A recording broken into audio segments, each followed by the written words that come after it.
Hello and welcome to 5-Minute Math. Today we are looking at the Algebra 1 concept of factoring trinomials. This is standard A.10E in the great state of Texas, and we are using item number 5 of the 2023 released STAAR test.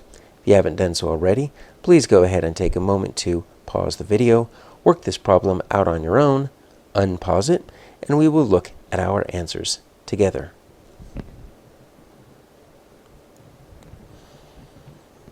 Alright, so we've got just a standard trinomial here. It's in this form here, ax squared plus bx plus c. Right, so it's going to be factored into two expressions. One of the expressions will be here, so we don't have the other one, so we can't just, through brute force, try to just guess and check what they are. Okay. Now, if I wanted to do the diamond method here, I could just start it like this. Right, so the diamond method, we're going to say our a. We're going to need each of these. A is 30, B is -4, and then that C is going to equal -16. What we do is we do A times C. Now look at that. A times C, that's going to get me -480.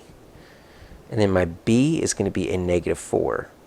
Right? So I'm going to need two factors of -480 that multiply to -480 and add to -4.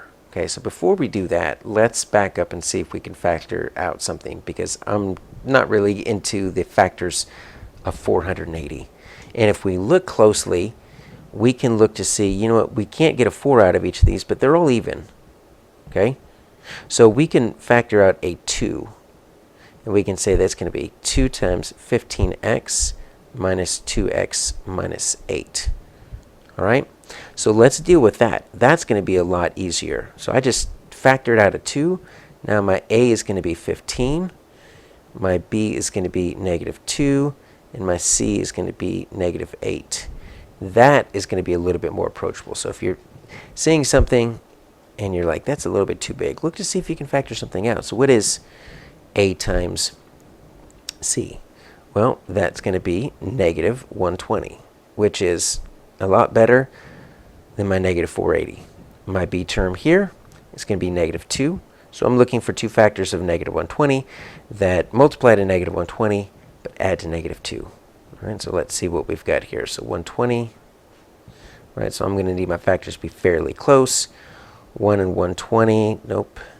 2 and 60, nope. 3 and 40, 4 and 30. I can get my 5 and what's that going to be? 5 and 24.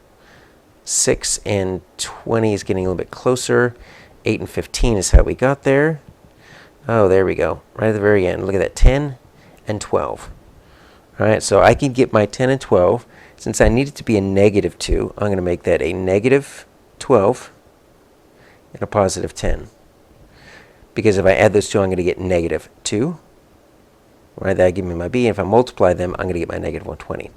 Now what we do here is we write our ax over one of our factors. Okay, so what's my a term? My a is 15. I'm going to write 15x over my 10, and then my a term here, 15x over my -12. We do it like this simply because we want to see, can we simplify?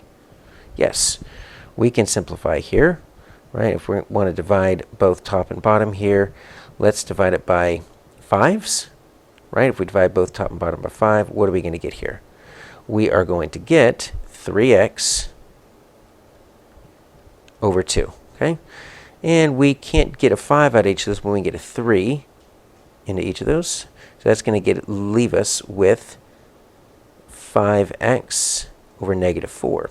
Now what we do is we take these fractions, so to speak, we're going to write these as our two binomials. So 3x plus 2, and then 5x, right, minus 4. So we don't leave them in that. We just use that for simplification purposes, which we did. So these two binomials would factor back into this 15x squared minus 2x minus 8. So we're looking for one of these which matches. You see a lot that are very close. The only one that actually matches is that C, 5x minus 4. That's our answer.